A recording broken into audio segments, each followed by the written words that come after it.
Good evening and welcome to Ignite News on 6 at 6. It's Wednesday, December 10th, 2025. I'm Rihanna Nakram. Thanks for joining us. Here are the headlines. An attempt by businessmen Nazar and Azim Mohammed to challenge Ghana's Fugitive Act has been dismissed. Ghana and the United States have signed a new statement of intent to deepen military cooperation while respecting both nations' sovereignty. The Environmental Protection Agency is partnering with Yale University to build a real-time national biodiversity system, a crucial step toward meeting its 30 by 30 conservation goal. And a New Amsterdam father lost everything in a house fire, but says he is grateful his son survived. A major development today in the high-profile extradition case involving businessmen Nazar and Azim Mohammed. Principal Magistrate Judy Lachman has dismissed the Mohameds' constitutional challenge, clearing the way for extradition committal proceedings set for January.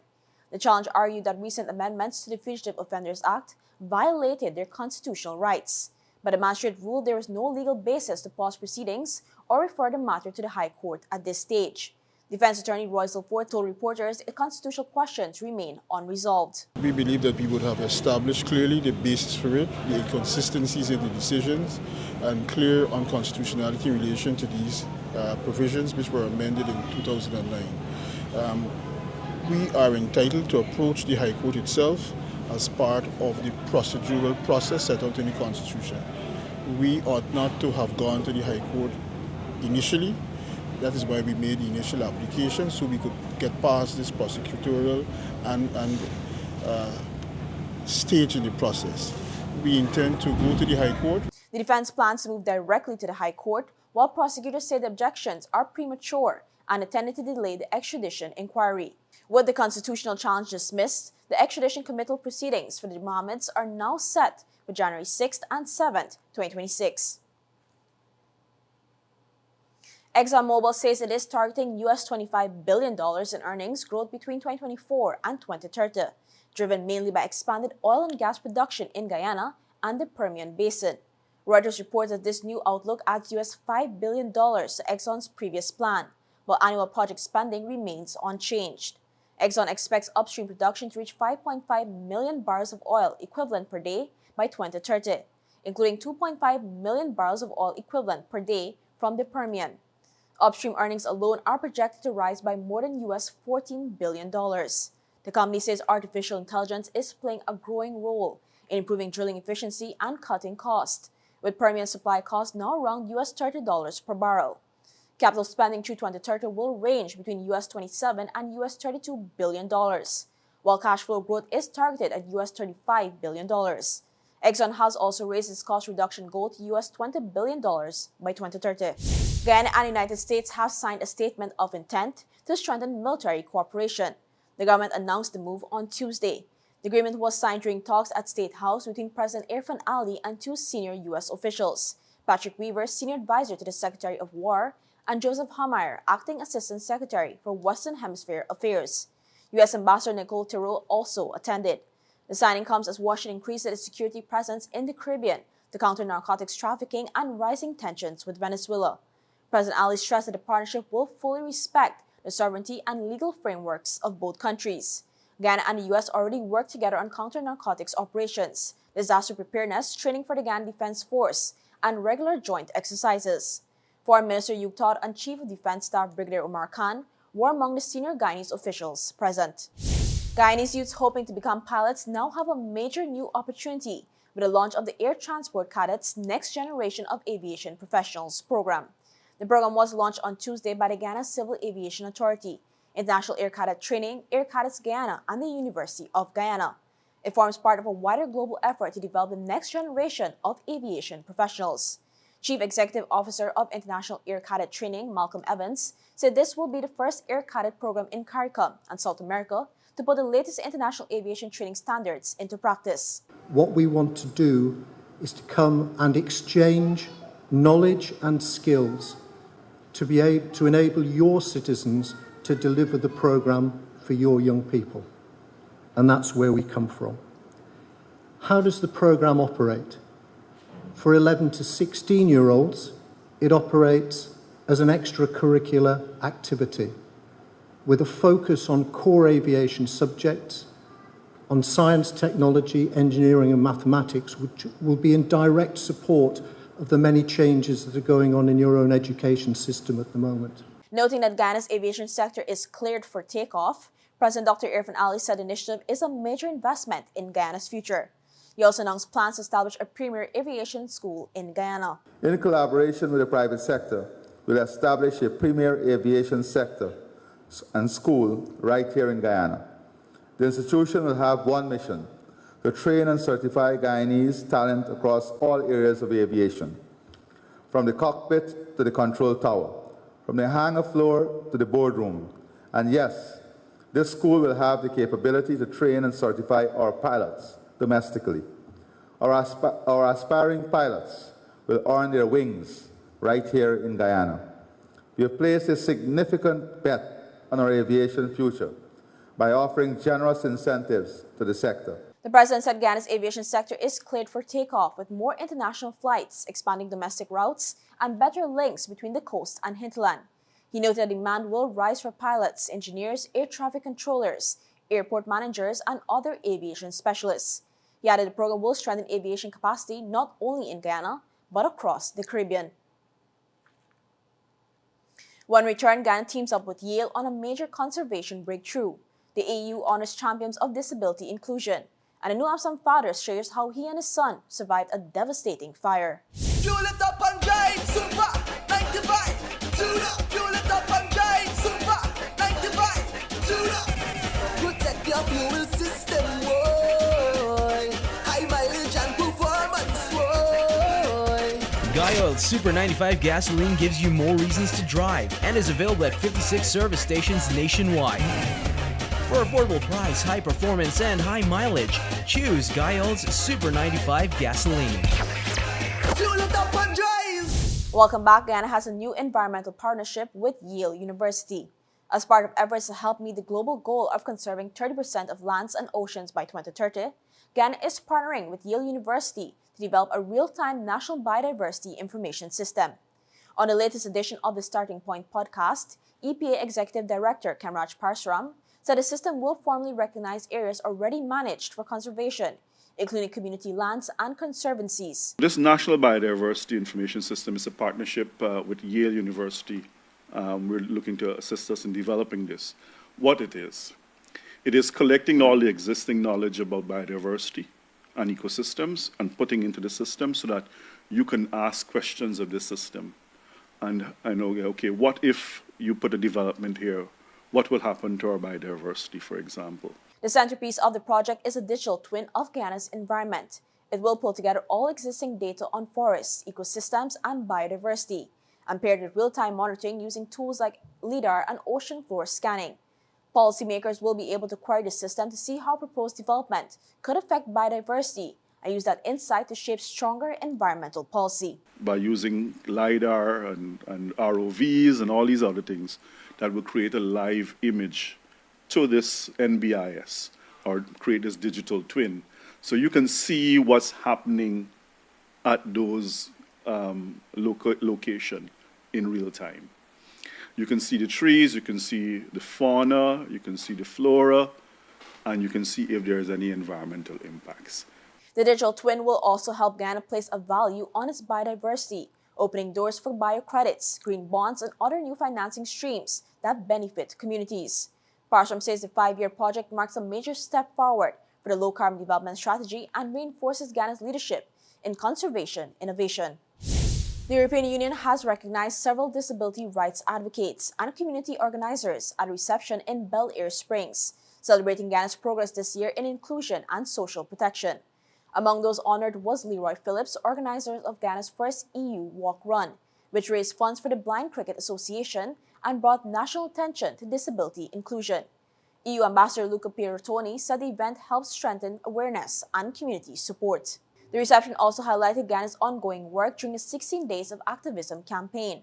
Human Services Minister Dr. Vinay Prasad outlined new reforms and protections, from the Family Violence Act of 2024 to expanded support services for persons with disabilities. We've also developed a framework on policy that focuses on gender-based violence, harassment, and we're working to amend the Sexual Offenses Act. But more than that, we're giving those persons out there hope and confidence in a system. And the fact that we're doing this, it really reminds me to tell you right now that we cannot do this alone. And that's why I'm glad I'm here this evening amongst you, those of you who work in various arenas to combat violence, who have the power of advocacy at your fingertips, and those of you who find yourselves in all of these areas that work to empower people. The evening ended with a video recap of the walk run and the presentation of a ceremonial check to organizers.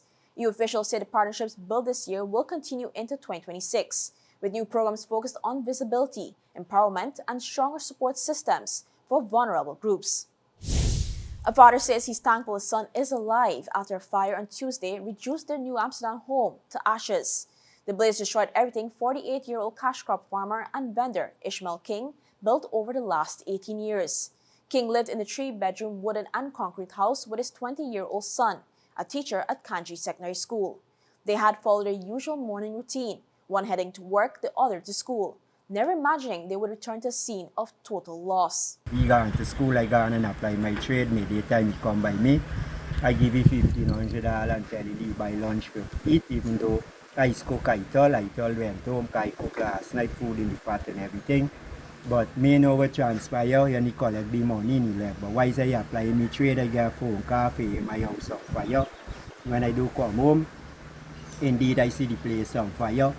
I lucky to see my son like 15 minutes after, his skin little burn, he tell me he was cooking and the gas bottle fire. All their belongings, furniture, appliances, clothing, documents, and King's $250,000 in business savings were destroyed. He estimates his losses at more than $10 million. Despite the devastation, King says he is grateful his son survived.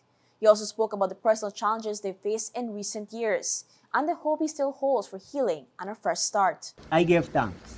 You know why I give thanks? Me child in there, I still alive. Life is made up of all these trials and struggles and tribulations. That's why we just got to be strong in faith and praise God. Those who wish to help Ishmael King rebuild his home and support him and his son during this difficult time can reach him at 621-2010. The newest cohort of midwifery graduates have expressed optimism that they are ready to serve and be the positive change that the health sector needs.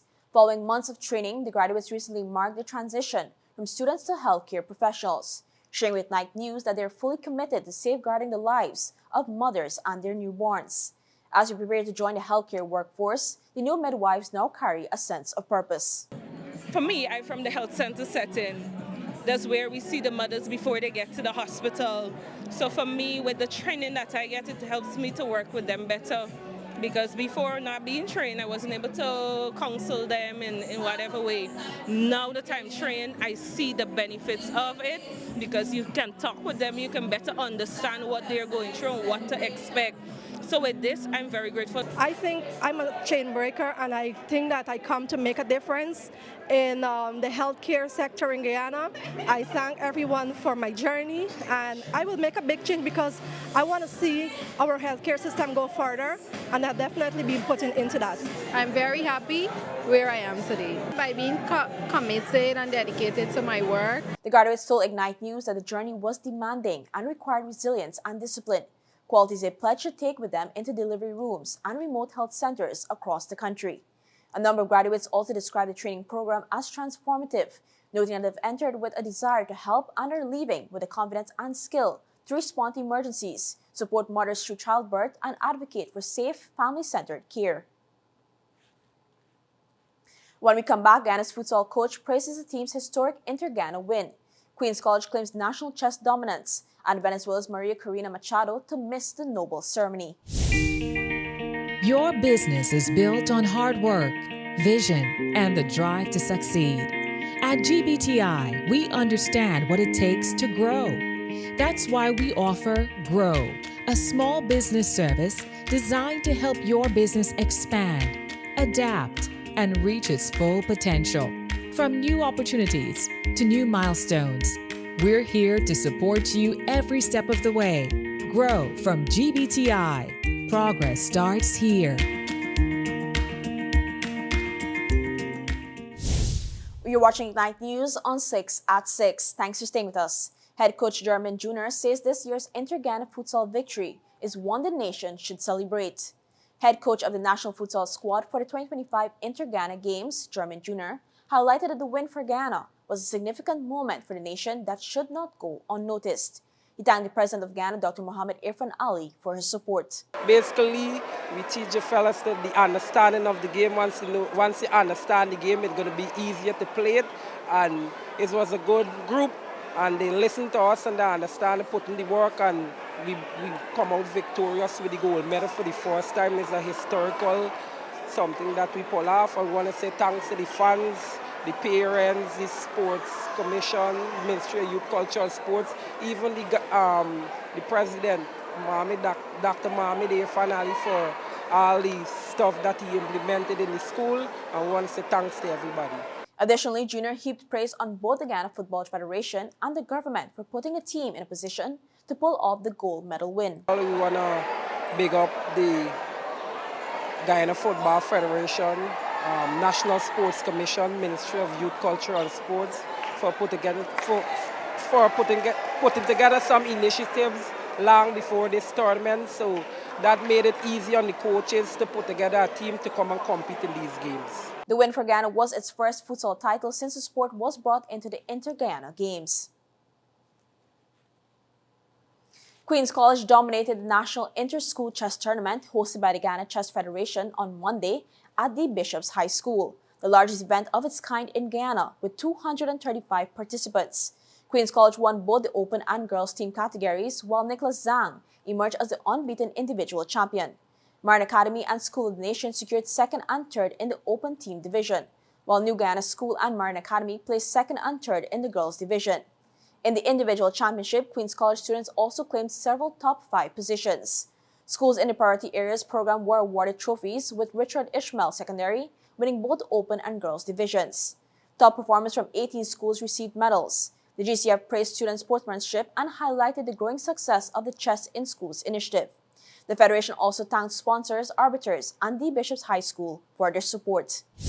New Zealand bowled out West Indies for 205 on the opening day of the second test in Wellington, though their dominance was dampened by Blair Tickner's late injury.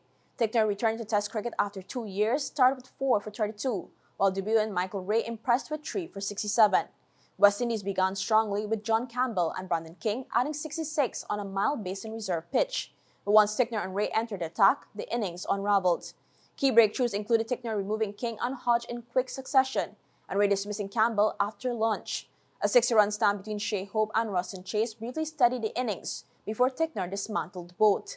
The West Indies lost their last 7 wickets for 52 runs. Tickner later left the field with a suspected dislocated shoulder after a boundary save and dive.